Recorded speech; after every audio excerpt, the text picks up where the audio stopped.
The billionaire chef was going to fire the dishwasher, but she cooked a dish that shocked him. Before we begin, what's a food that brings back a powerful memory for you? Tell us in the comments. And at the end of the story, don't forget to rate it from 0 to 10. Enjoy.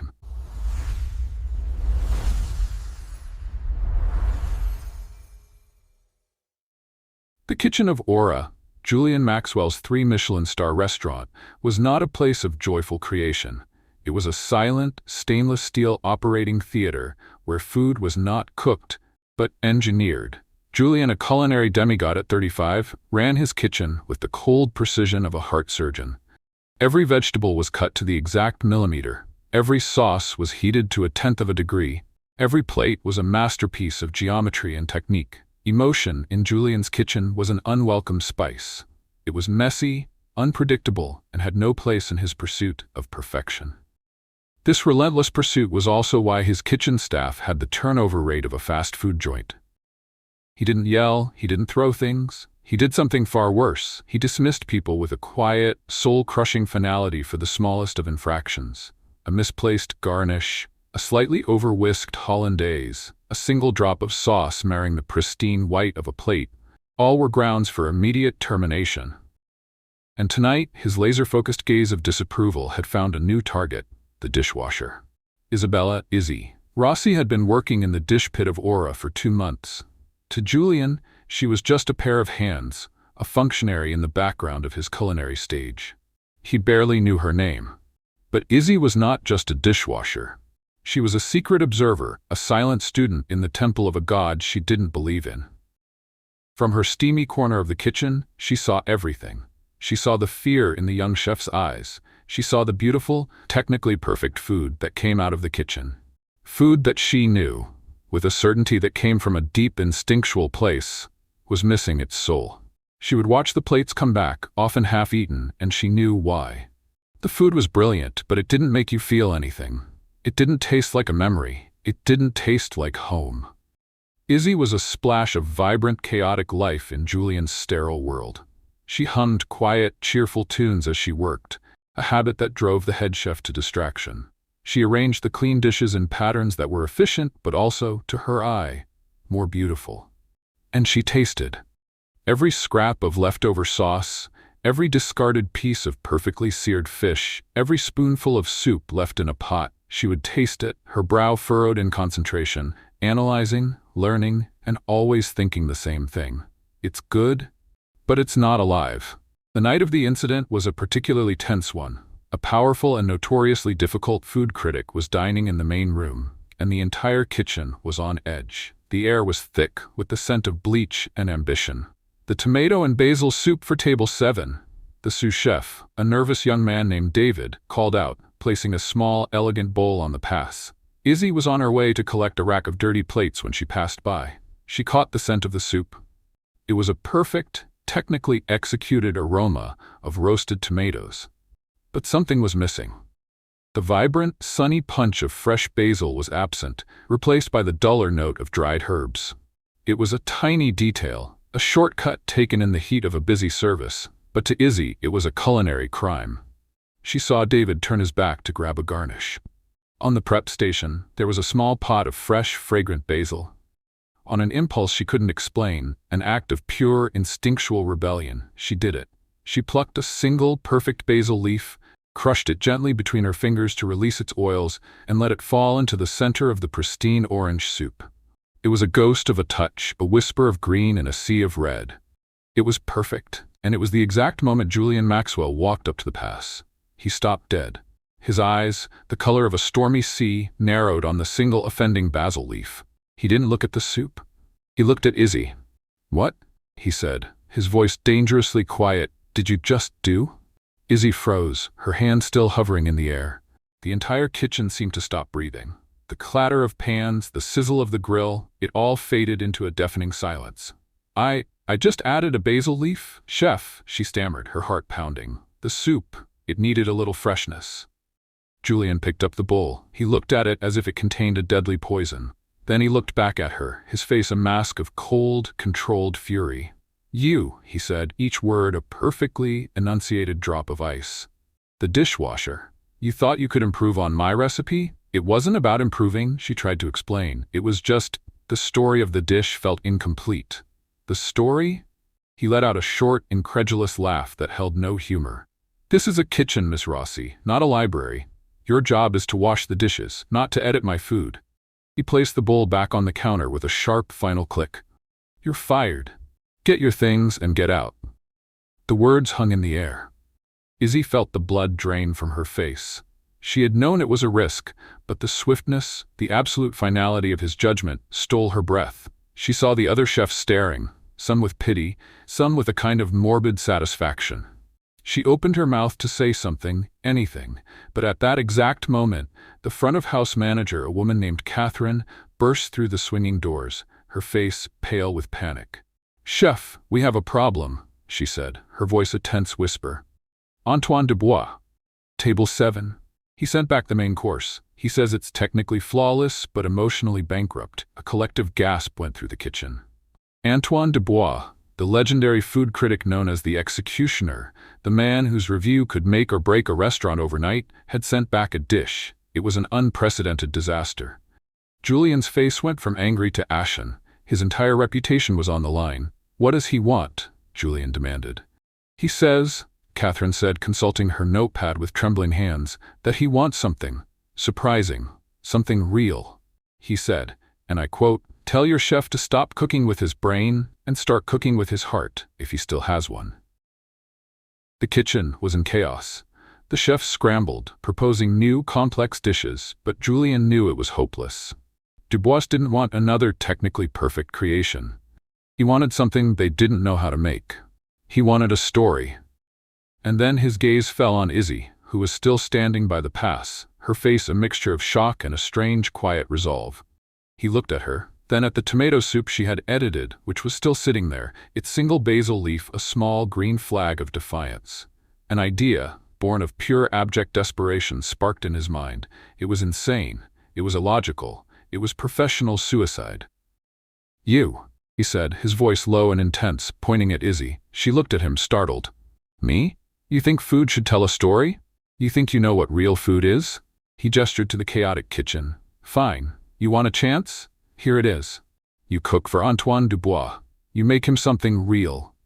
The entire kitchen staff stared at him as if he had lost his mind. "Chef, you can't be serious," the sous chef stammered. "I am completely serious," Julian said, his eyes locked on Izzy's. "But here's the deal. If he likes it, you keep your job. You get a promotion, you can be a prep cook. But if he sends it back," he leaned in, his voice a menacing whisper, "you will not only be fired, Pafi, I will personally see to it that you never wash a single dish in this city again. Do we have an agreement?" Izzy looked at the terrified faces of the chefs around her. She looked at the arrogant, desperate man in front of her, the man who was offering her a loaded gun and daring her to pull the trigger. And she thought of her grandmother, who had taught her that the only thing scarier than failing was never trying at all. "You have a deal, chef," she said, her voice steady. She untied the strings of her dirty dishwasher's apron, dropped it on the floor, and walked towards the main cooking station, the heart of Julian's sterile empire. "Now, get out of my way. I have a story to tell." The moment Izzy stepped into the main line, a palpable shift occurred in the kitchen. The frantic, fear-driven energy was replaced by a stunned, curious silence. The other chefs, who moments ago were scrambling in panic, now stood back, watching as the dishwasher took command of the most important station in the restaurant. They expected her to be intimidated, to fumble with the unfamiliar equipment. She did not. She moved with an easy, confident grace, her hands flying over the prep surfaces, her movements economical and precise. It was clear this was not her first time in a professional kitchen. "I need a saucepan, heavy-bottomed. 2 cloves of garlic, crushed, not minced. A can of San Marzano tomatoes. And the best olive oil you have, the one you hide from the junior chefs," she said, her voice calm and authoritative, not looking at anyone in particular. The sous chef, David, blinked, then scrambled to get what she had asked for. Julian stood in the corner, arms crossed, watching her every move. He expected her to reach for the foie gras, the truffle oil, the other expensive, showy ingredients that defined his cuisine. He expected her to try and replicate one of his complex dishes. She did none of those things. She took the simple, almost peasant-like ingredients, the tomatoes, the garlic, a loaf of day-old crusty bread, a sprig of fresh rosemary. With a deftness that was mesmerizing, she began to cook. She didn't measure. She moved by feel, by scent, by instinct. She tore the bread into rough chunks, toasted them in a pan with the garlic-infused olive oil until they were golden and fragrant. She crushed the tomatoes with her hands, a rustic, almost violent gesture that was the complete antithesis of Julien's precise knife work. "What is she making?" one of the young chefs whispered to another. "I have no idea," the other replied, "but it smells. It smells like my grandmother's kitchen." That was exactly it. The aroma that began to fill the kitchen was not the complex, refined scent of a Michelin star restaurant. It was the smell of home. It was warm, comforting, a rich, soulful fragrance of garlic, tomatoes, and herbs that seemed to tell a story of sun-drenched Italian hillsides and long, lazy family dinners. Julien watched, a strange, forgotten memory stirring in the back of his mind. A memory of a small, warm kitchen, of his own grandmother, a woman he barely remembered, humming a soft tune as she stirred a pot on the stove. The memory was fleeting, a ghost of a feeling, but it was there. Within 15 minutes, Izzy was ready. She took a simple, rustic earthenware bowl. She placed the golden, garlic-rubbed toast at the bottom. Then she ladled the thick, fragrant tomato and bread soup over it. She finished it not with a microgreen or an artistic foam, but with a drizzle of the golden olive oil and a single, perfect sprig of rosemary. The dish was called Papa al Pomodoro. It was a Tuscan peasant dish, a humble creation designed to use up stale bread. In the context of his multi-million-dollar restaurant, it was the most audacious, most rebellious thing she could have possibly made. She placed the bowl on a tray. "It's ready," she said, her voice calm. Catherine, the manager, looked at the dish, then at Julien, her face a mask of panic. "Chef, I can't possibly serve this to Antoine Dubois. It's bread soup." "You will serve it," Julien said, his voice quiet but firm. He couldn't explain why, but he knew with a certainty that defied all logic that it was the right thing to do. Catherine took the tray, her hands trembling, and pushed through the swinging doors into the dining room. The kitchen held its breath. The seconds ticked by, each one stretching into an eternity. Julien found he couldn't stand still. He paced back and forth, the controlled facade of the great chef Maxwell completely gone, replaced by the raw nerves of a man who had just bet his entire reputation on the instincts of a dishwasher. Izzy, in contrast, was perfectly calm. She leaned against a counter, wiping her hands on a clean towel, her expression serene. She had told her story. The rest was up to the reader. 5 minutes passed, then 10. The swinging doors remained closed. The silence in the kitchen was absolute. And then, the doors swung open. It was Catherine. Her face was pale. She was holding the empty soup bowl. "He wants to see the chef," she said, her voice a barely audible whisper. "The one who made this." Julien's blood ran cold. The request was a death sentence, or a coronation, and he had no idea which. "The chef who made this," Catherine had said. Not Chef Maxwell. The critic knew. Somehow he knew this dish hadn't come from Julien's own meticulously controlled hands. Every eye in the kitchen turned to Julien, then to Izzy. The silence was thick with unspoken questions. Julien's mind, a machine of logic and calculation, was short-circuiting. The protocol, his entire life's training, screamed at him to go out there, take the credit, absorb the praise or the fury, and maintain control. But as he looked at Izzy, who was standing there with a quiet, almost regal calm, he knew he couldn't. Taking credit for her story would be a deeper kind of failure than any bad review. He took a deep breath, a decision forming in the chaotic wreckage of his composure.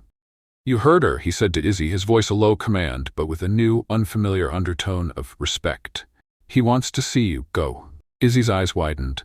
"Me, chef? I can't. I'm the dishwasher." "Not tonight," he said, his gaze intense. "Tonight you're the chef, now go."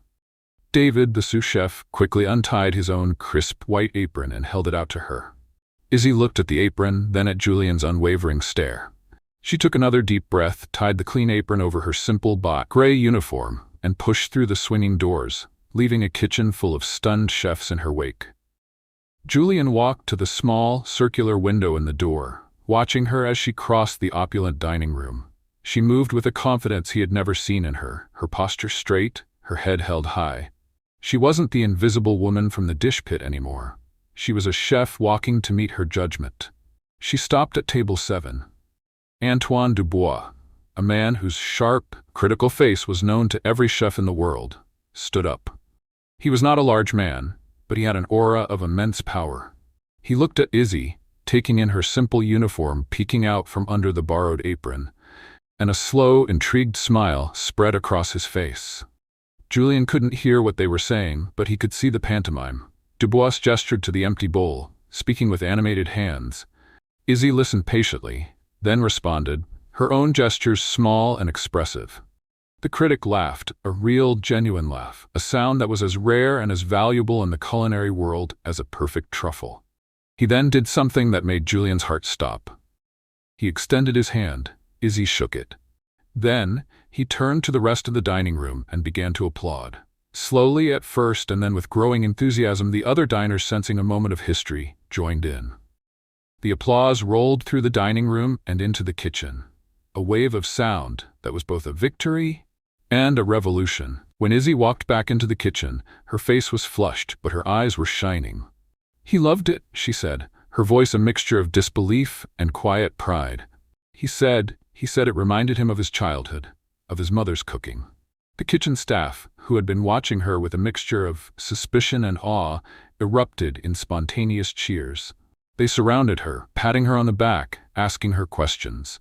For the first time, she wasn't the dishwasher. She was one of them. Julien stayed in the corner, watching the scene unfold. He should have been angry. She had broken his rules, defied his authority, and served a peasant dish in his temple of haute cuisine.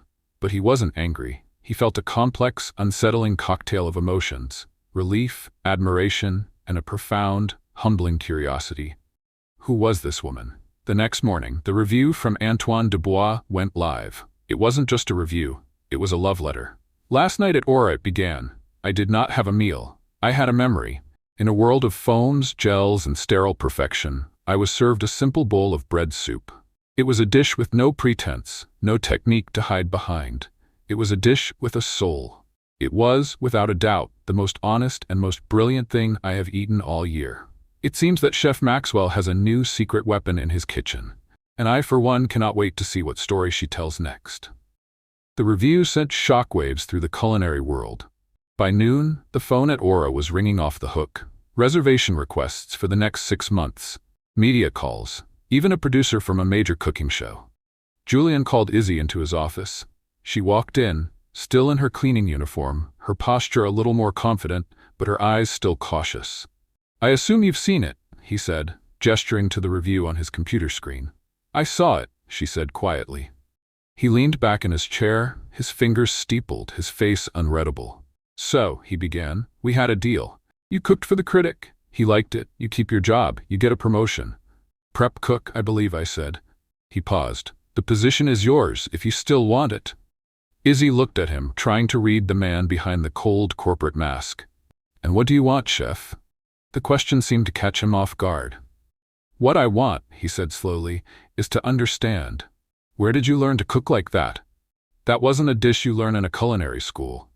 That was a dish you learn in a home." She was silent for a moment, her gaze becoming distant. "I learned in my grandmother's kitchen," she said finally, "in a small village in Tuscany. I spent every summer there as a child. Our family, we didn't have much money, but we had a garden, we had a wood-fired oven, and we had my nonna." She told him then, her voice soft with memory. She told him about a childhood that was a world away from his own. A world of rolling hills, of a sun-drenched kitchen that always smelled of garlic and rosemary, of a formidable, loving grandmother who taught her that food was not about perfection, but about love. "She taught me how to feel the dough, how to listen to the sizzle of the oil, how to know when a dish was ready not by a timer, but by the way it smelled," Izzy said. She used to say, "Isabella, a recipe is just a map. The real journey is in your heart." "You grew up in Italy?" he asked, surprised. "Part of the year," she said.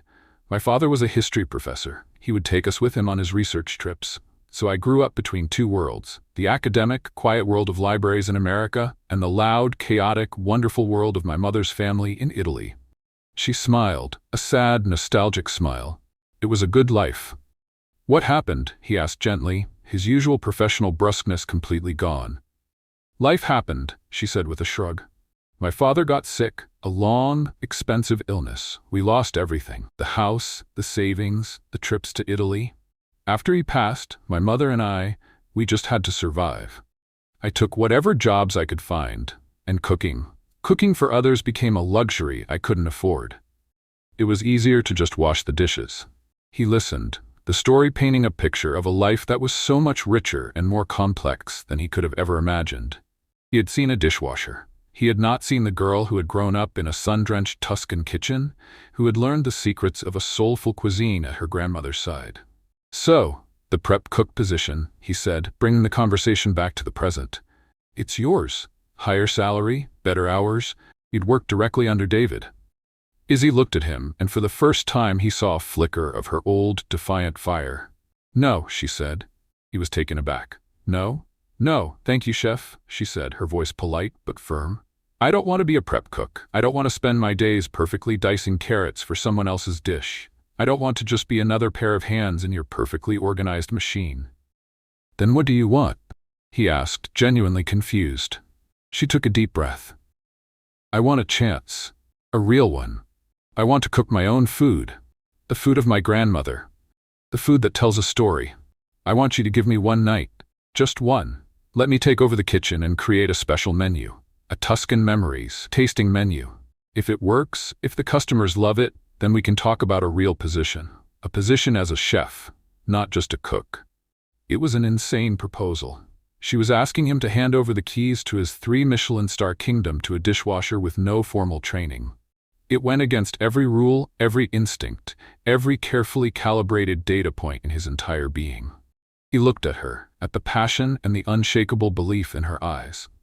He remembered the taste of the papa al pomodoro she had made, a taste that had somehow, impossibly, woken up a long dormant part of his own soul. He thought of the critics' review. "I cannot wait to see what story she tells next." This was not a business decision. It was a leap of faith, and for the first time in his life, Julian Maxwell felt the terrifying, exhilarating urge to jump.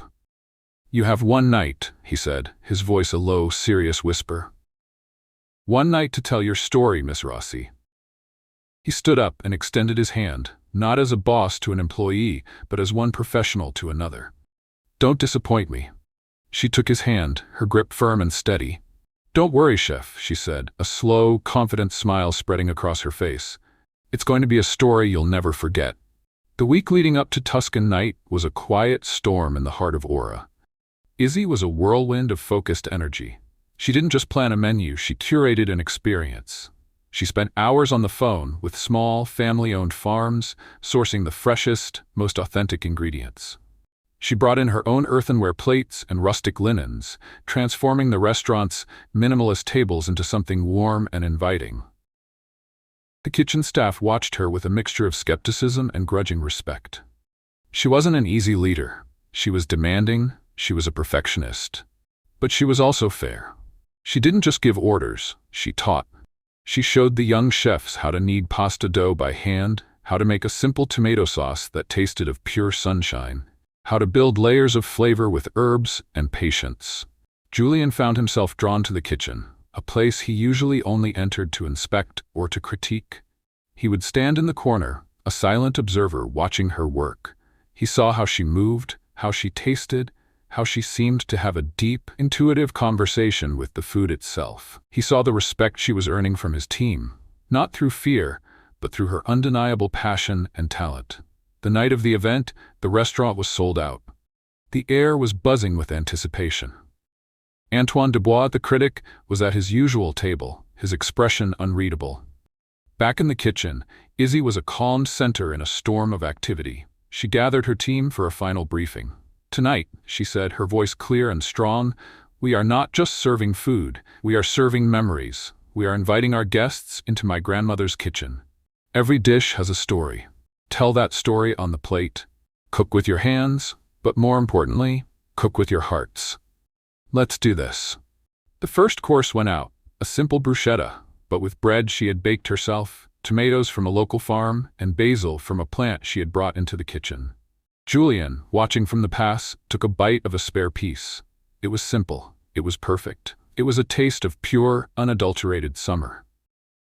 The second course was a handmade pasta with a wild boar ragu, a recipe that had been in her family for generations. The third was a perfectly roasted chicken with lemon and rosemary. The skin impossibly crisp, the meat impossibly tender. With each course that went out, a wave of palpable pleasure seemed to roll back into the kitchen from the dining room. The usual tense silence of the restaurant was replaced by the warm, happy buzz of conversation and laughter. The final dish was dessert, a simple, rustic olive oil cake with a dollop of honey-sweetened mascarpone. It was the first thing her grandmother had ever taught her to bake.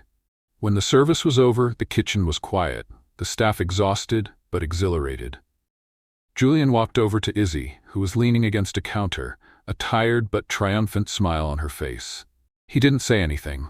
He just looked at her, his expression full of an emotion she couldn't quite decipher. At that moment, the swinging doors opened. It was Antoine Dubois.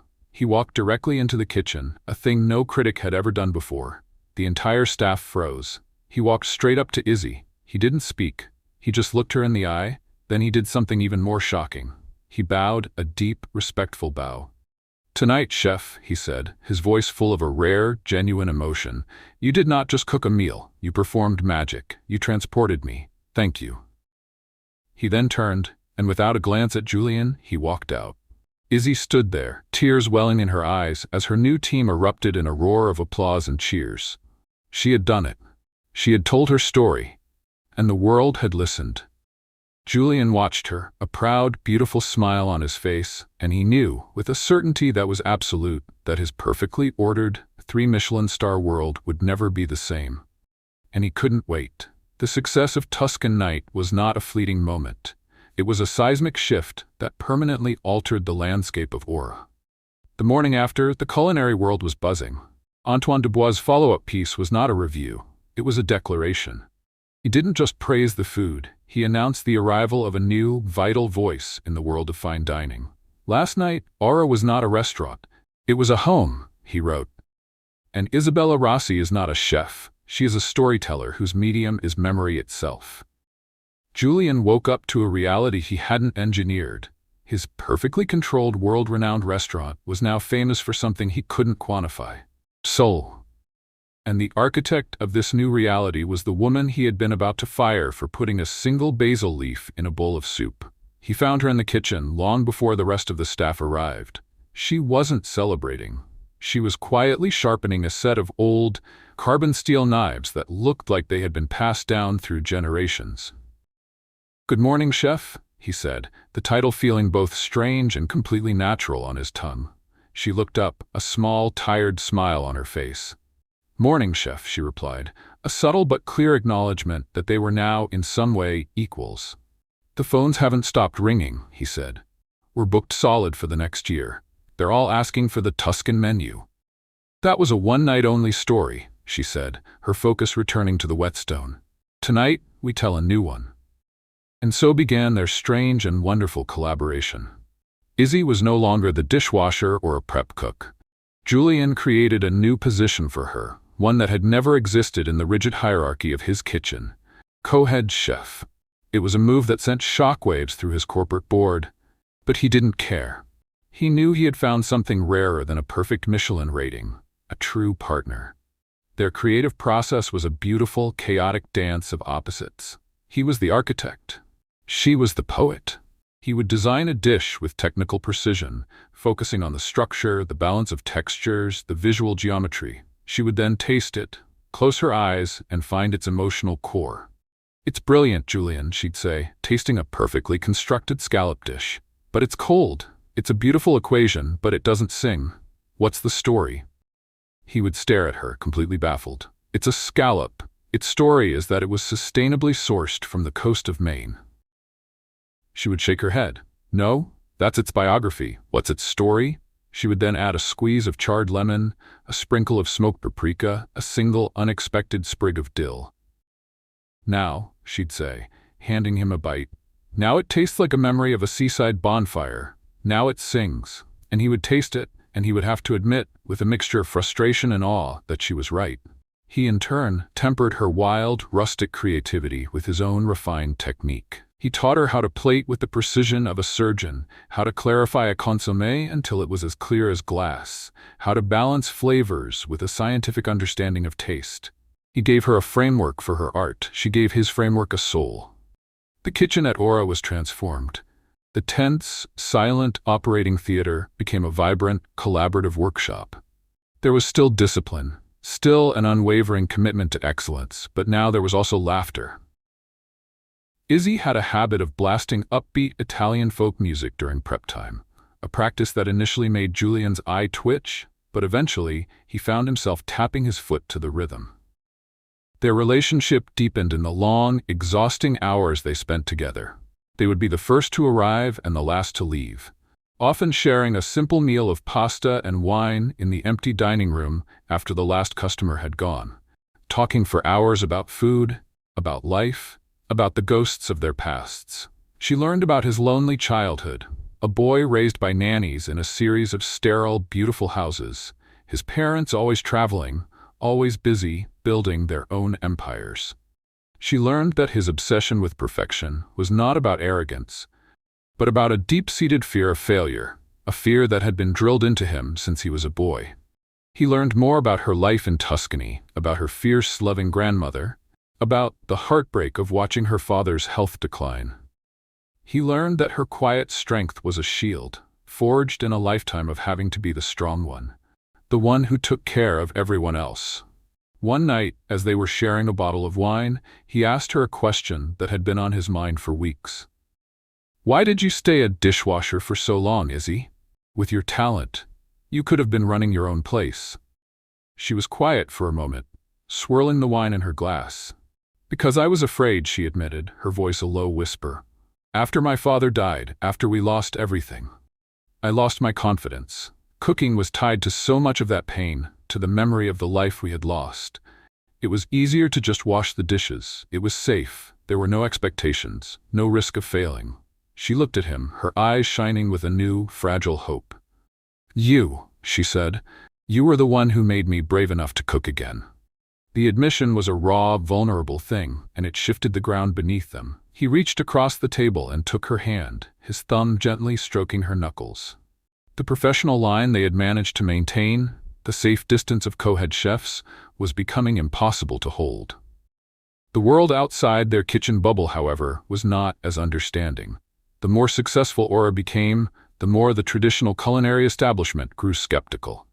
The whispers started that Julian Maxwell, the great technician, had lost his edge, that he was being influenced by a peasant cook, that his restaurant was becoming sentimental.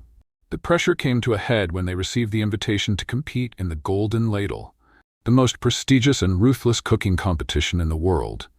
It was a televised event, a gladiator's arena for the world's top chefs. "We shouldn't do it," Julian said immediately. "It's a circus. It's about drama, not about food." "Are you afraid?" Izzy asked, a playful challenge in her eyes. "Of course not," he scoffed. "I just think it's beneath us." "Or," she said, leaning closer, "are you afraid of what they'll say? Afraid they'll say the great Chef Maxwell is now relying on his dishwasher to win competitions?" The jibe hit its mark. He saw the truth in her words.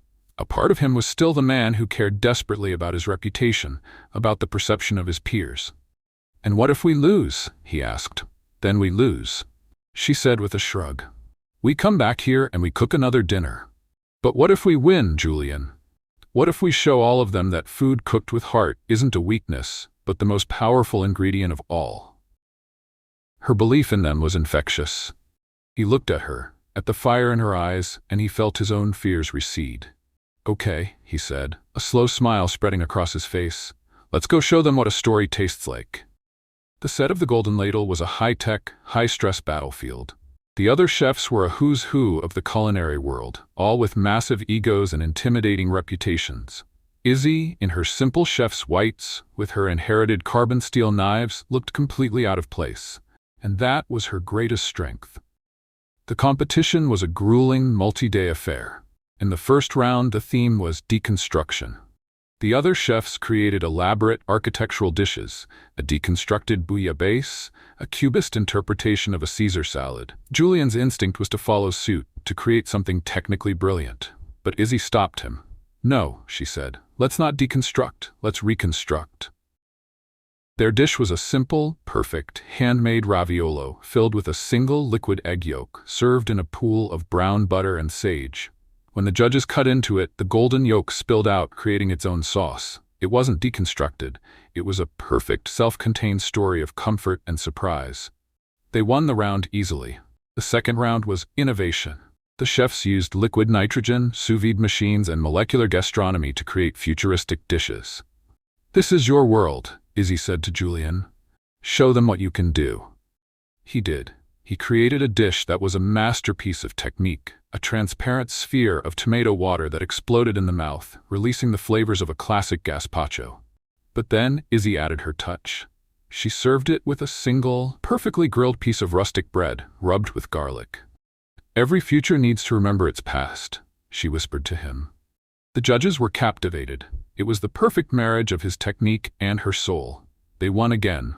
The final round was a head-to-head battle, just them against one other team. The theme was personal story. "This is it," Julian said, his heart pounding. "This is your round." "No," she said, taking his hand. "It's ours." They decided to tell the story of their own journey. The dish was a duet. On one side of the plate was Julian's creation, a perfectly seared, technically flawless piece of sea bass, representing his world of order and precision. On the other side was Izzy's, a rustic, chaotic, and incredibly flavorful pile of caponata, the Sicilian vegetable stew her grandmother used to make. "It's a conversation on a plate," Izzy explained to the judges. "Two different worlds, two different voices that somehow together create a new, more beautiful harmony." As the judges tasted the dish, a profound silence fell over the studio. They weren't just eating food, they were tasting a story, a love story. The final judgment was a formality. They had won. As the confetti fell and the cameras flashed, Julian pulled Izzy away from the crowd into a quiet corner backstage. "We did it," he said, his voice full of a joy and a relief that was so pure it was almost overwhelming. "I told you we would," she said, her own eyes shining with tears.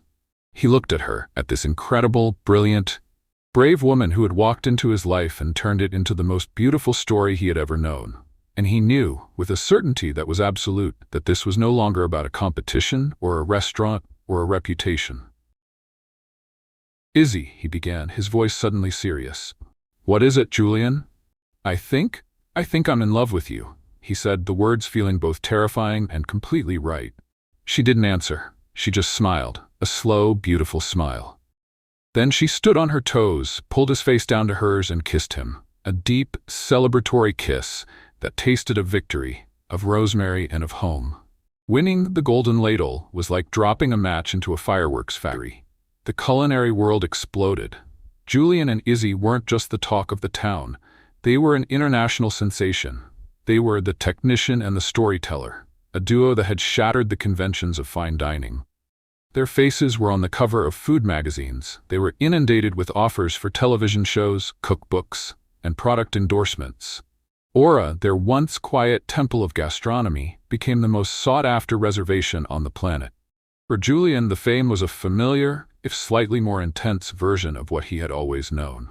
He was used to the interviews, the cameras, the public scrutiny.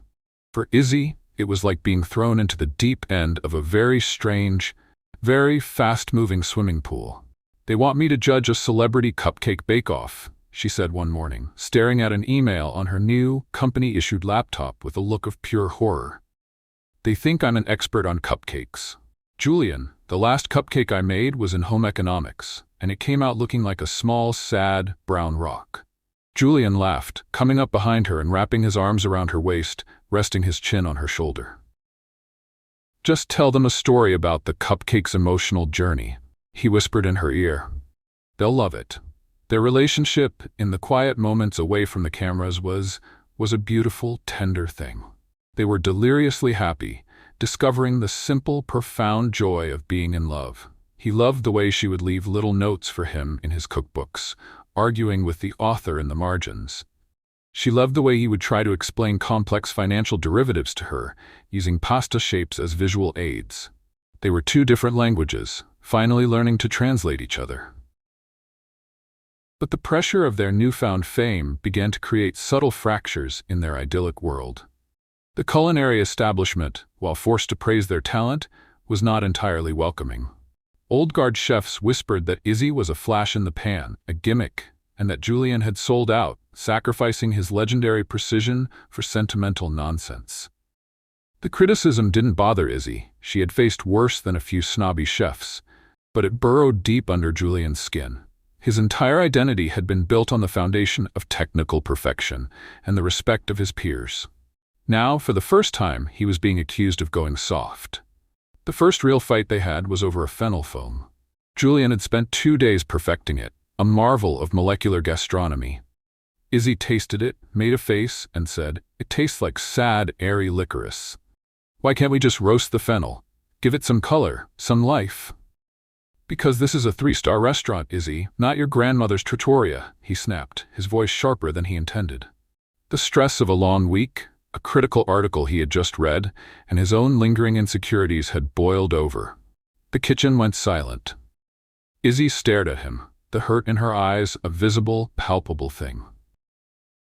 She didn't say anything. She just put down her spoon, quietly untied her apron, and walked out of the kitchen.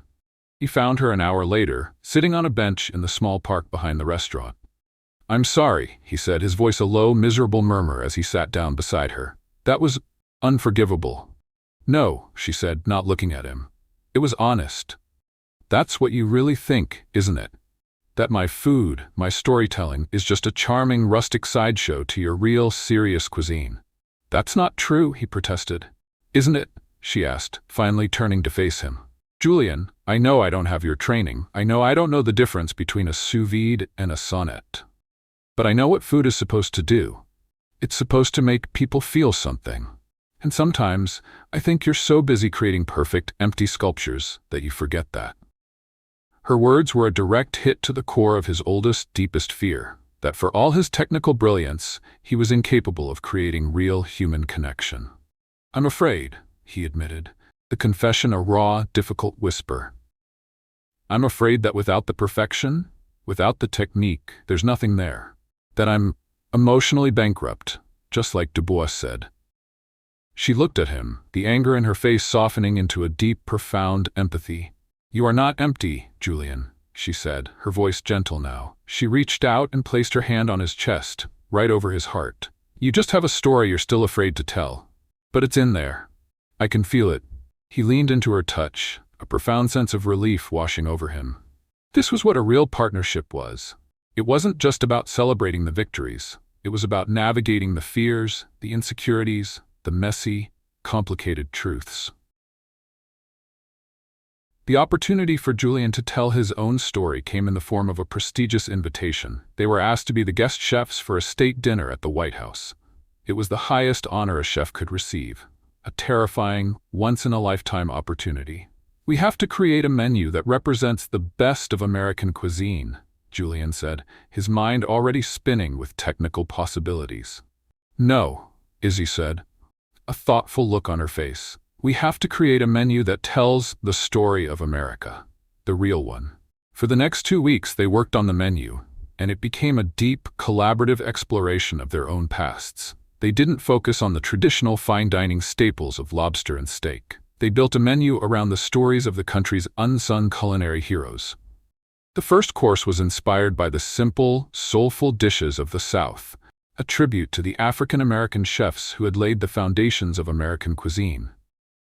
The main course was a celebration of the immigrant experience, a dish that fused the flavors of Latin America with the ingredients of the Pacific Northwest. But it was the dessert that was the most personal. Julian was struggling with it. He wanted to create something spectacular, a technical showstopper. "What's the first thing you ever remember eating that made you happy?" Izzy asked him one night, as he was staring blankly at a page of complex dessert diagrams. He was quiet for a moment, his mind drifting back. "My grandmother," he said slowly. "The one I barely remember. She used to make an apple pie. It wasn't fancy. The crust was always a little uneven, But the smell of cinnamon and baked apples, it was the one thing I remember from that house that felt like home. Then that's our dessert, Izzy said simply. We're going to make your grandmother's apple pie. For the President of the United States? He asked, horrified. Izzy, it's a state dinner, not a county fair. It's too simple. It's not simple, she said, her gaze direct and full of a wisdom that went far beyond her years. It's your story, and it's the most powerful story you have. It's time you told it. So he did. He spent days trying to recreate the recipe from a faded, handwritten card he found in an old family album. He baked pie after pie, each one technically perfect, but none of them quite right. They were missing something. You're thinking too much, Izzy told him, watching as he meticulously measured the cinnamon. You're trying to engineer a memory. You have to feel it. She came up behind him, put her hands over his, and guided them as they kneaded the dough. Stop measuring, she whispered. Just feel the story of it. The memory of your grandmother's hands. The feeling of being a little boy in a warm kitchen. Put that in the dough. He closed his eyes and did as she said. He stopped thinking about the technique and started thinking about the feeling. He remembered the faint scent of his grandmother's lavender perfume, the sound of her soft humming, the unconditional love he had felt in that kitchen. And as he worked the dough, something shifted. It was no longer just an ingredient. It was a memory. It was his story. The night of the state dinner was a blur of protocol, security, and intense pressure. But in the pristine, chaotic kitchen of the White House, Julian and Izzy were a calm, focused team. When it was time for dessert, Julian plated the apple pie himself. He didn't try to make it perfect. The crust was a little uneven, just like he remembered. He served it simply, with a single scoop of handmade vanilla bean ice cream. He watched from the kitchen as the plates were carried into the state dining room. He felt a vulnerability he had never known. He hadn't just sent out a dish, he had sent out a piece of his own heart. A few minutes later, a White House aide came into the kitchen. The President, he said, would like to see the chef who made the apple pie. Julian and Izzy looked at each other. Go, she whispered, squeezing his hand. It's your story. You tell it. He walked into the dining room, his heart pounding. The President of the United States was standing by his table, smiling.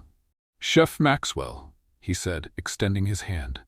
I have had dessert in palaces and embassies all over the world, but that was the best apple pie I've ever eaten. It tasted like America. He then leaned in a little closer. It tasted like my own grandmother's kitchen.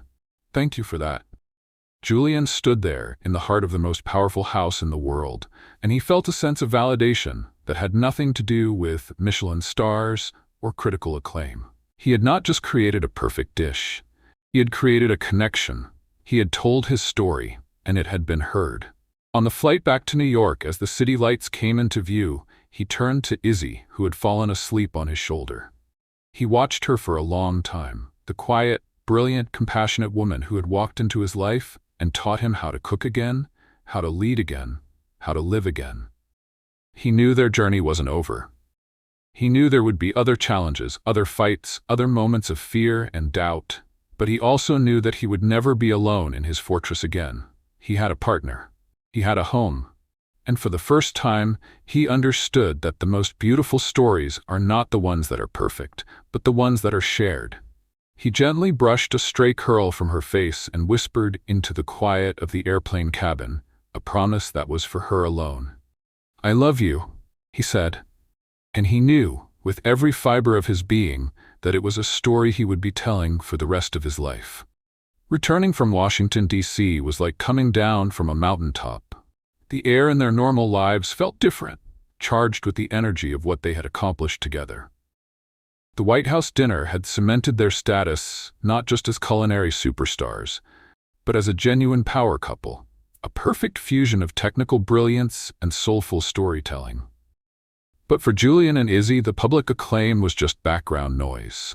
The real story was happening in the quiet moments, in the spaces between the headlines. They fell into a beautiful, easy rhythm. Their life was a chaotic, wonderful blend of their two worlds. They would spend their days in the intense, high-pressure environment of Aura's kitchen, creating, debating, and pushing the boundaries of what food could be. and they would spend their nights in their quiet apartment. They had found a new place together, a warm, book-filled space that was neither his sterile mansion nor her tiny studio, but a home that was uniquely theirs. Cooking simple meals, watching old movies, and just being together. He taught her about the complex world of finance, explaining stock markets with the patience of a professor. She, in turn, taught him the names of the constellations, pointing them out from their small balcony on clear nights. He was her anchor, her steady, logical center in a world that often felt overwhelming. She was his compass, his constant reminder of the true north of his own heart. About a month after the state dinner, Julian knew the time had come. He had been carrying the knowledge in his chest like a warm, glowing coal, waiting for the perfect moment. But he also knew, with a certainty that came from truly knowing Izzy, that a perfect moment for them wouldn't involve a fancy restaurant or a grand public gesture. It would have to be something real, something that was a story in itself. He found his opportunity on a rainy Saturday afternoon. Izzy was in the kitchen, covered in flour, a determined frown on her face. She was trying to recreate a notoriously difficult pastry from her grandmother's old handwritten recipe book. It was a multi-day, multi-step process, and she had failed 3 times already. "It's the humidity," she grumbled, staring at a lump of dough that refused to rise. "Nana always said you can't fight the weather. The dough knows." Julian watched her, a slow, fond smile spreading across his face. He loved this version of her, the messy, flour-dusted, stubbornly determined woman who would wage a full-scale war against a piece of dough. "Maybe it just needs a different kind of story," he said, coming up behind her. "Oh, and what story would that be, Chef Maxwell?" she asked, not looking up. "A motivational speech? A pep talk about its potential for flakiness?" "No," he said, his voice a low, soft murmur as he wrapped his arms around her from behind. "I was thinking of a story about a man who was a lot like this dough, stubborn, dense, and completely unwilling to rise to the occasion." She stopped what she was doing, her hand stilling in the flour. "And this man," he continued, his lips close to her ear, "thought he had everything figured out. He had a perfect recipe for his life, but it was a cold recipe. It was precise, but it was empty. It had no warmth, no soul." He gently turned her around to face him. "And then he met a woman who was all warmth, all soul. She didn't follow his recipe. She threw it out the window. She added her own ingredients, laughter and chaos and a ridiculous amount of basil." Izzy's eyes were shining, her heart pounding. "She took his cold, empty life," he whispered, "and she baked it into something beautiful. Something real." He reached into his pocket and pulled out a small, simple, velvet box. "Isabella Rossi, you are the story of my life. You are the warmth in my kitchen and the love in my heart." He got down on one knee, right there on the flour-dusted floor of their messy, wonderful kitchen. "Will you do me the honor of marrying me and making every day of our lives a new, delicious, and probably very chaotic recipe?" She was laughing and crying at the same time. "Are you sure you want to marry a woman who can't even get a simple pastry to rise?" "I am sure," he said, his own eyes misty, "that I don't want to live another day without the woman who taught my heart how to." "Then yes," she whispered, throwing her arms around his neck, not caring that she was covering his expensive cashmere sweater in flour. 1,000 times, yes. The ring was not a diamond. It was a simple, elegant gold band, engraved on the inside with a single tiny sprig of rosemary, a quiet, perfect symbol of the humble dish that had started it all. Planning their wedding became their next great collaboration. True to form, they rejected every convention. They decided to get married in the place that was the truest representation of them, the small, sun-drenched garden behind their restaurant, Aura. The guest list was a carefully curated collection of the people who had been part of their story. Their kitchen staff, their most loyal customers, Antoine Dubois, and of course Izzy's extended, chaotic, and wonderful family, who flew in from Tuscany and filled the city with the sound of loud, joyful Italian. The wedding day was a masterpiece of beautiful imperfection. The weather was sunny, but a mischievous wind kept threatening to blow away the tablecloths. The music was provided by a local folk band Izzy had discovered playing in the subway. The food, of course, was the star.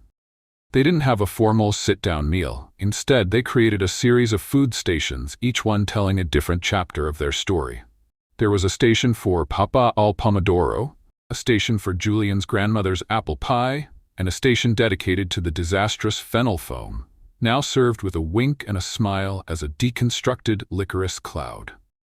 Izzy wore a simple, cream-colored linen dress that she had designed herself, and in her hair she wore a sprig of fresh rosemary. Julian wore a light gray suit, no tie, his sleeves rolled up, looking more like a happy, relaxed man than a world-renowned chef.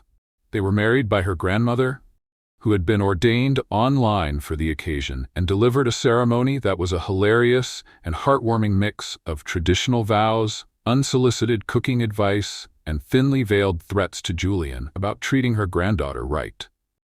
Their vows were simple, honest, and spoken from the heart, with the sounds of a bustling city and a happy party as their backdrop.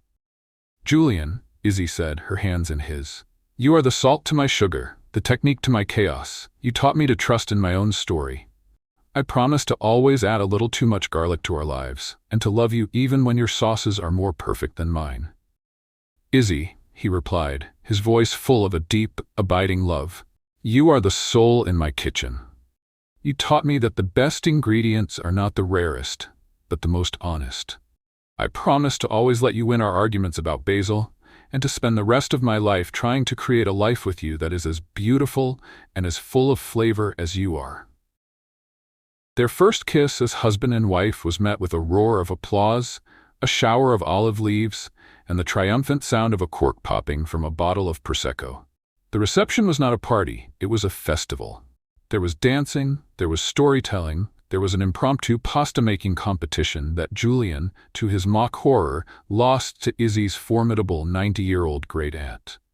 Later that evening, as the party continued to swirl around them, Julian and Izzy found a quiet moment by the herb garden they had planted behind the kitchen. "Happy, Mrs. Maxwell?" he asked, wrapping his arms around her. "Deliriously," she said, leaning her head against his shoulder. "But you know, I think Chef Rossi still has a nice ring to it." He laughed, a deep, contented sound. "We can be whatever we want to be," he said, "as long as we're together." They stood in the quiet of the garden, the warm lights of their restaurant, their home, glowing behind them. Their journey had been improbable, chaotic, and utterly unexpected. It had been a story of two worlds colliding, of two hearts finding a shared language in the simple, profound act of cooking a meal. It was a story of redemption, of courage, and of a love that was as humble and as life-giving as a simple bowl of bread soup.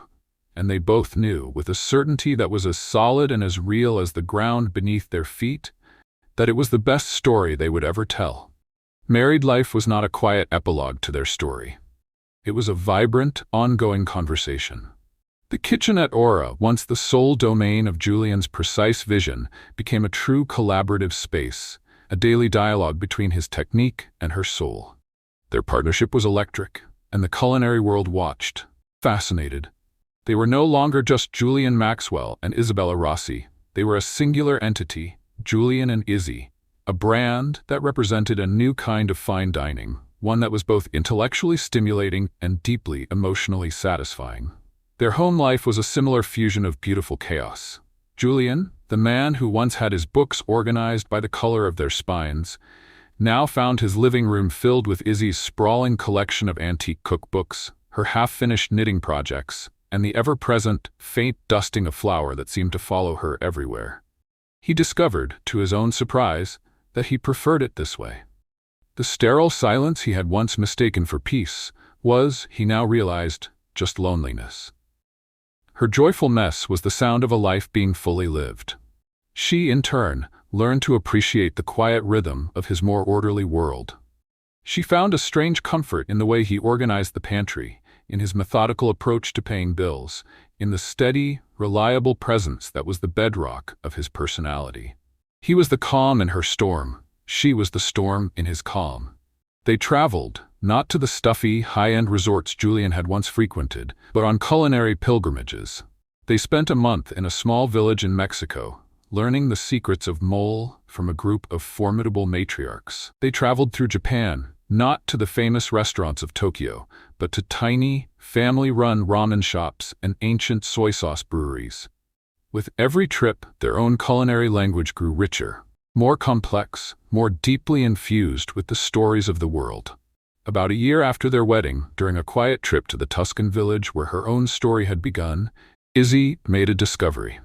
They were staying in her grandmother's small, rustic house, a place that was now filled with new, happy memories. One morning, she woke up with a feeling she hadn't had before, a subtle but undeniable shift in her own body. She didn't say anything to Julian at first. She went to the small village pharmacy, her heart a nervous flutter, and bought a test. Back in the sun-drenched kitchen where her grandmother had taught her to cook, she saw the two blue lines appear. She found Julian in the garden, attempting, with a look of intense concentration, to prune an ancient, unruly olive tree. "You're doing it wrong," she said, her voice soft. He looked up, a smudge of dirt on his cheek. "I'm following the instructions from the book you gave me." "Some things you can't learn from a book," she said, walking over to him. She took the pruning shears from his hand. "You have to feel it. You have to listen to what the tree needs." She then took his hand and placed it gently on her belly. "Just like this," she whispered. He looked from her hand to her belly, to her shining, tear-filled eyes. His own eyes widened as understanding dawned. He didn't speak. He just dropped to his knees in the soft, dark earth of the garden and gently pressed his ear to her stomach, as if he could already hear the tiny secret story that was just beginning to be written. The 9 months that followed were a beautiful, chaotic symphony of preparation. Julian, with his project manager's brain, went into overdrive. He read every book on pregnancy and fatherhood he could find. He created spreadsheets tracking nutritional information, sleep cycles, and developmental milestones.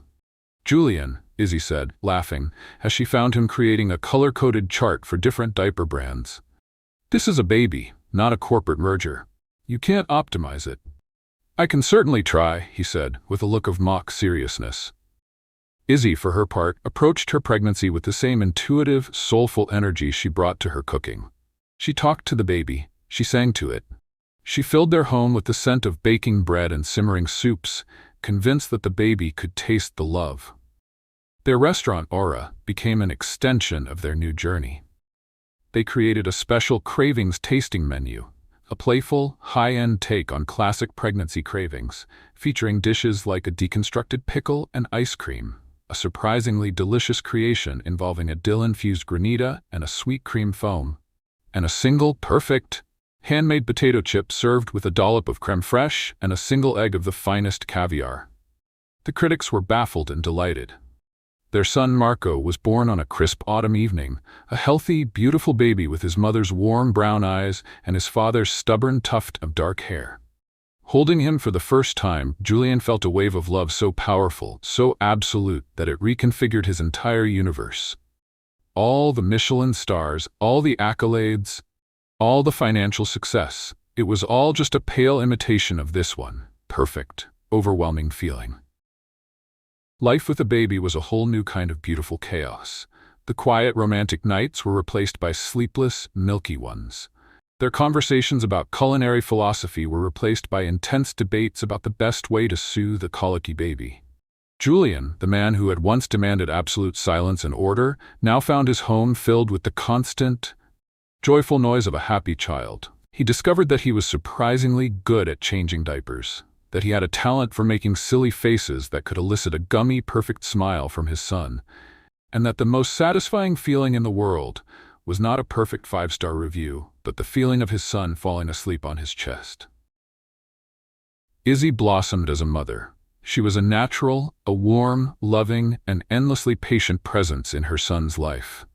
She saw the world anew through his eyes, finding wonder in the simplest things, the color of a leaf, the sound of the rain, the taste of a fresh strawberry. Their partnership in the kitchen also evolved. They took a step back from the intense, nightly grind of Aura, promoting their trusted sous chef David to chef de cuisine. They didn't stop cooking, but they changed the way they did it. They opened a new, smaller restaurant, a casual family-style trattoria named Nana's, in honor of Izzy's grandmother. Nana's was the complete opposite of Aura. The menu was simple, rustic, and changed daily based on what was fresh at the market. There were no reservations, the tables were communal, and the kitchen was open, with Izzy and Julian often cooking side by side, a smiling baby Marco strapped to a carrier on Julian's chest. The place became an instant neighborhood institution. It wasn't about fine dining, it was about community. It was a place where families could come for a simple, delicious meal, where stories were shared over plates of handmade pasta, and where the most important ingredient was always love. One evening, about a year after Marco was born, they were in the kitchen at Nana's, cleaning up after a busy service. Julian was washing the dishes, a task he had come to find strangely meditative, and Izzy was kneading dough for the next day's bread. Marco was asleep in his carrier on Julian's chest, his small hand clutching his father's shirt. "Do you ever miss it?" Julian asked, his voice quiet in the peaceful after-hours kitchen. "The adrenaline? The Michelin stars? The world of high-stakes cooking?" Izzy paused her kneading, a thoughtful expression on her face. "Sometimes," she admitted, "I miss the challenge, the artistry. But then—" She looked around the warm, messy, beautiful kitchen. She looked at her husband, a world-renowned chef, happily washing dishes. She looked at her sleeping son. "Then I remember what my Nana used to say. She said you can spend your whole life chasing stars, or you can build a constellation of your own." She walked over to him, her hands covered in flour, and gently touched his cheek, leaving a faint white smudge. "I like our constellation, Julian," she whispered. "It's small and it's a little messy, but it's ours, and it's brighter than any star I could have ever chased." He turned off the water, dried his hands, and pulled her into his arms. He held her there, in the quiet of their kitchen, the scent of yeast and rosemary in the air, his son sleeping soundly against his heart.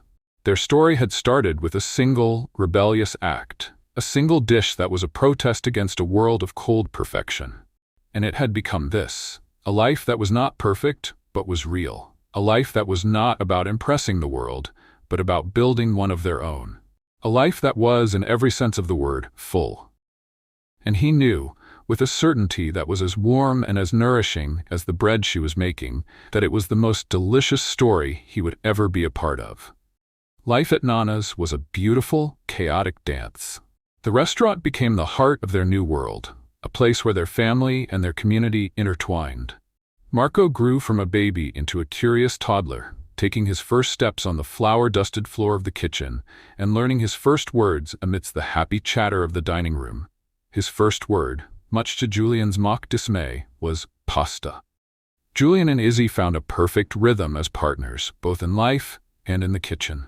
They were a study in contrasts, a perfect harmony of his calm precision and her vibrant passion. Their love story became a quiet legend in the neighborhood, a real-life fairy tale that people would whisper about over glasses of Chianti at their communal tables. But no story, not even the happiest one, is without its unexpected plot twists. The ghost of Julian's past arrived on a crisp autumn afternoon, not in the form of a rival chef or a scathing critic, but in a sleek, black town car that looked profoundly out of place parked in front of their rustic trattoria. A man in a perfectly tailored suit stepped out.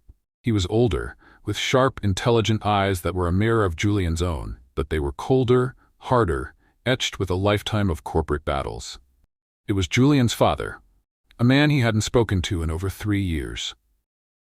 Izzy was in the kitchen, teaching Marco how to roll gnocchi, when Julian came in, his face pale.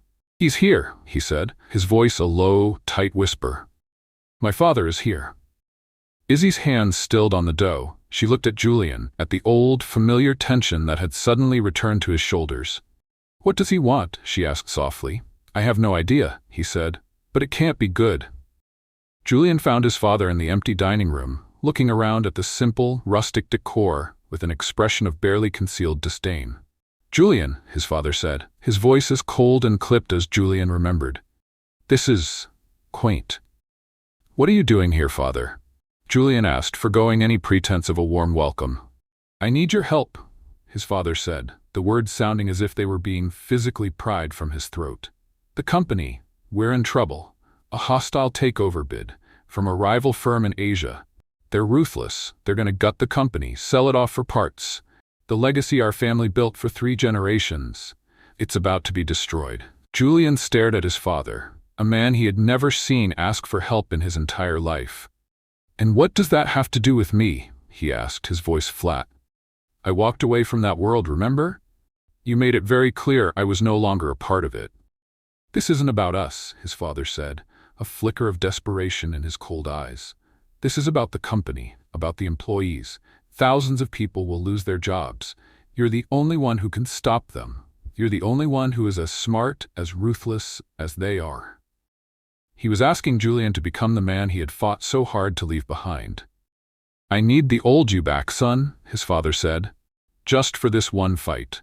The request was a grenade tossed into the peaceful world Julian and Izzy had so carefully built.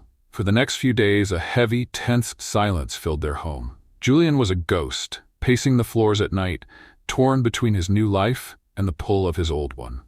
"What are you going to do?" Izzy asked him one evening, finding him staring blankly at the city lights from their balcony. "I don't know," he confessed, his voice full of a weary pain. "A part of me wants to let it all burn. To let him finally face the consequences of the cold, empty world he created. But the other part, the employees, the families, they don't deserve to pay the price for my father's pride." "This isn't just about your father, Julian," Izzy said, her voice gentle but firm as she came to stand beside him. "This is about you. Who do you want to be? The man who walks away, or the man who stays and fights but on his own terms?" He looked at her, at the unwavering strength and clarity in her eyes, and he knew she was right. The next day, he called his father.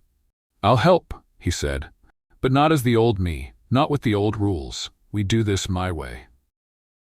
Julian's return to the corporate world was not the return of the cold, ruthless king.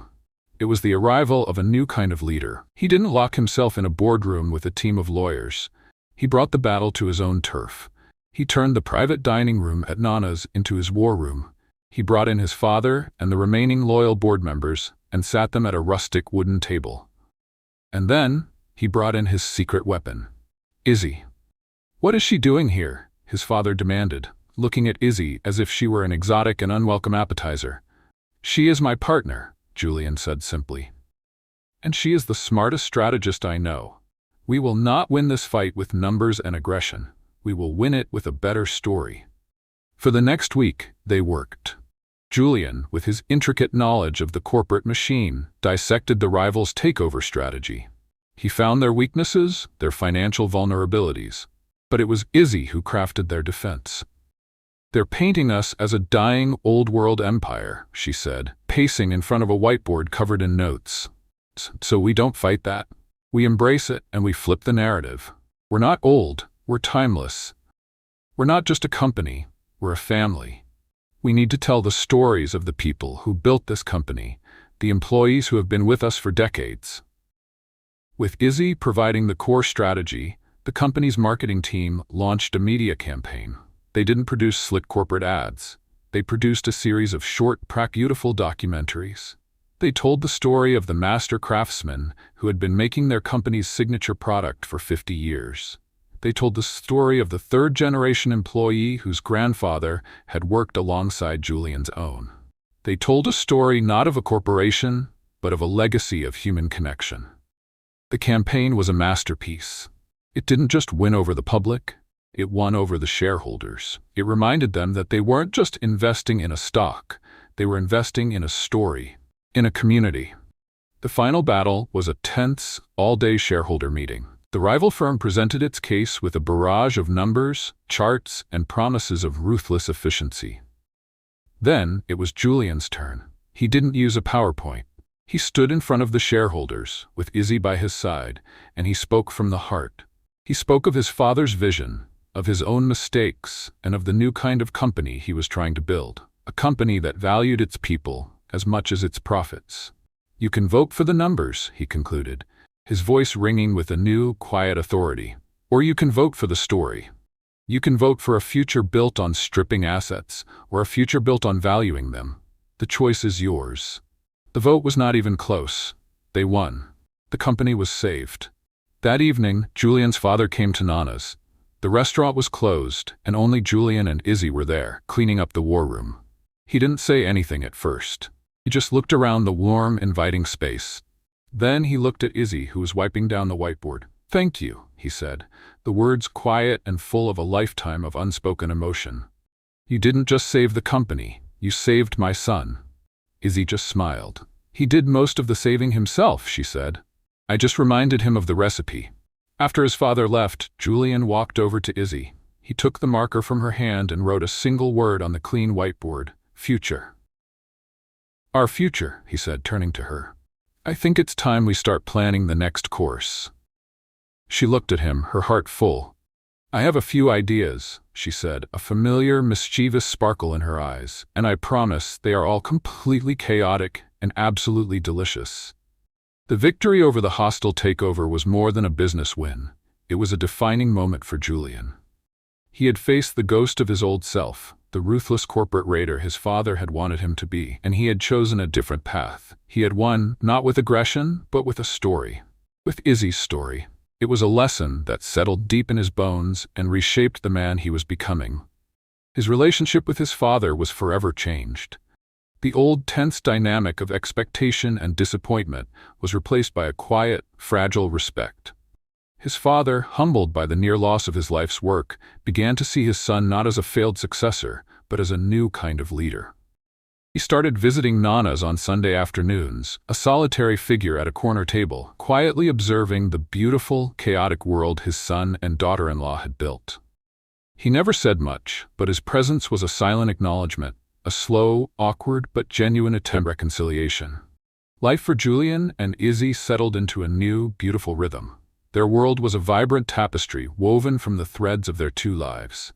They were partners in every sense of the word. At Nana's, they were a culinary force, their contrasting styles creating a menu that was both comforting and innovative, a constant conversation between tradition and technique. At home, they were simply Julian and Izzy, a husband and wife navigating the beautiful, messy terrain of parenthood. Marco grew into a happy, curious little boy, a perfect fusion of his parents. He had his father's intense focus when he was building a Lego tower, and his mother's chaotic, joyful energy when he was helping in the kitchen, which usually involved more flour on the floor than in the bowl. Their home was a place of warmth, of laughter, and of the constant, delicious smell of something wonderful baking in the oven. About 2 years after they had saved the family company, Izzy came to Julian with a new idea, a familiar, excited sparkle in her eyes. "I've been thinking," she said, unrolling a large, hand-drawn map of the city on their kitchen table. "I'm almost afraid to ask," he said with a grin, looking up from the storybook he was reading to Marco. "Nana's is wonderful," she said, "but it's just one story, in one neighborhood. There are so many other stories out there, so many other Nanas whose recipes, whose traditions are being lost." She pointed to different neighborhoods on the map. "Here," she said, tapping a finger on a predominantly Irish part of the city, "we could open a small cozy pub that serves real traditional shepherd's pie, the kind you can't find anymore. And here," she moved her finger to a vibrant Vietnamese community, "a small faux shop, using the secret broth recipe of a woman I met at the market." He looked at her, understanding dawning in his eyes. "You don't just want to open more restaurants," he said. "You want to build an archive, a living archive of food." "Exactly," she said, her passion infectious. "A collection of small, neighborhood restaurants, each one dedicated to preserving and celebrating a specific culinary tradition. We wouldn't own them. We'd partner with the home cooks, the grandmothers, the people who hold the real culinary secrets. We'd provide the business expertise, the funding, the platform. They would provide the soul." It was a radical idea, the complete opposite of the traditional, scalable restaurant group model. It was inefficient, it was complicated, and it was the most brilliant thing Julian had ever heard. "The storyteller's table," he said, a name forming in his mind. "I love it," she whispered, and so began their next great adventure. The storyteller's table became their shared life's work. It was a slow, patient process. They spent months in each neighborhood, not as developers but as students. They listened, they learned, they built relationships. They found the hidden culinary gems, the forgotten recipes, the stories that were just waiting to be told. The project was a massive success. Each new restaurant became a beloved neighborhood institution, a place that didn't just serve food, but preserved a piece of the city's cultural soul. Julian and Izzy were no longer just chefs, they were culinary preservationists, story hunters, and community builders. Their family grew as well. They had a daughter, a beautiful, fiery little girl named Sophia, in honor of the grandmother whose wisdom had been the guiding star of Izzy's life. Their home was a chaotic, wonderful symphony of children's laughter, the clatter of pots and pans, and the constant, happy murmur of stories being shared. One evening, years later, Julian and Izzy were sitting on the porch of their country home, watching their two children, now a little older, chase fireflies in the twilight. The air was warm, filled with the scent of jasmine and the sound of crickets. "Do you ever think about it?" Izzy asked, her head resting on his shoulder. "That first night. The basil leaf." He smiled, a deep, contented sound. "I think about it all the time," he said. "I think about the arrogant, terrified man I was, standing in that cold, perfect kitchen." He turned to her, his eyes full of a deep, abiding love. "You didn't just add a basil leaf to my soup that night, Izzy. You added life to my entire world." She smiled, snuggling closer. "And you," she said, "you gave my life a kitchen to be alive in." He looked at their children, their small forms illuminated by the magical blinking lights of the fireflies. He looked at the warm, inviting glow of their home. He looked at the incredible, brilliant, compassionate woman beside him. His life was not the perfect, predictable, straight line he had once tried to engineer. It was a messy, beautiful, sprawling story, full of unexpected detours, surprising ingredients, and an infinite capacity for joy. "You know," he whispered, "I think this is my favorite chapter yet." "Me too," she said, "but I have a feeling the story is far from over." He kissed her, a slow, sweet kiss that tasted of a lifetime of shared meals and a love that was as nourishing and as real as the food they created. It was not a fairy tale ending. It was a real-life beginning, and they knew, with a certainty that was as warm and as comforting as their own kitchen, that they would spend the rest of their lives writing it together. What did you think of the story of Julian and Izzy? On a scale of 0 to 10, how would you rate their culinary love story? Let us know your thoughts in the comments below. And for everyone who stayed with us until the very end, who believes that the best meals are made with love, please comment with the word legacy. We are so grateful to share these stories with you. Thank you for watching, and don't forget to subscribe for more narratives that will feed your soul.